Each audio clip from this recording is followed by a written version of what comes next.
remuneration. As well as state government also supported them with financial supports. One more example of a boy from Agra in Uttar Pradesh named as Harshit also secured a high rank in this exam. His father is an auto rickshaw driver. Salute to these students whose hard work glorify their life.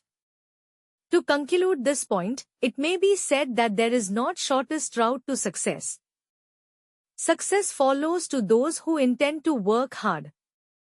They never hesitate to work hard. They accept failure and never escape from failure.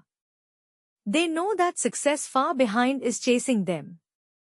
Therefore, in the zigzag of life they choose the path of hard work which shows them truth of life, i.e. success.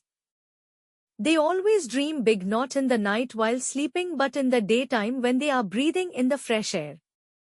Outwardly they remain silent, but inwardly they paddle their wings briskly, laboriously and sincerely, as they know that there is no other option to swim in the pond of life. 5. Devotional attitude towards your goal. You have the right to decide and choose your goal of life. Without goal there is no use of this life. Life will be wild and hazardous.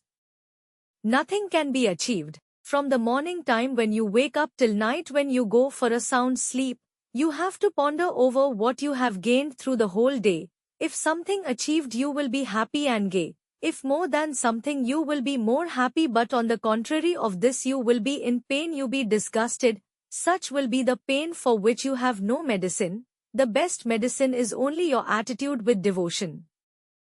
For example, if your goal of life is to become a doctor in your future career, you must have that tendency of sacrifice, a feeling of service to human beings. If you want to be an engineer, your attitude and inclination towards your goal must be very clear, that you must have attachment to machineries. If you decide to go in force, army, you must have that stamina or strength which may help you in serving your country by protecting your country from your enemies. Never think that your opposition or enemies are weaker than you.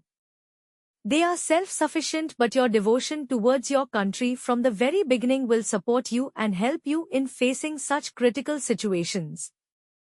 I may give here one example of our Army Chief General Suhag, who decided from the very beginning to join army and to protect his country from the enemies, and particularly he took admission in Sainik school, then he went to NDA, and after all his devotional attitude towards his goal helped him to join army and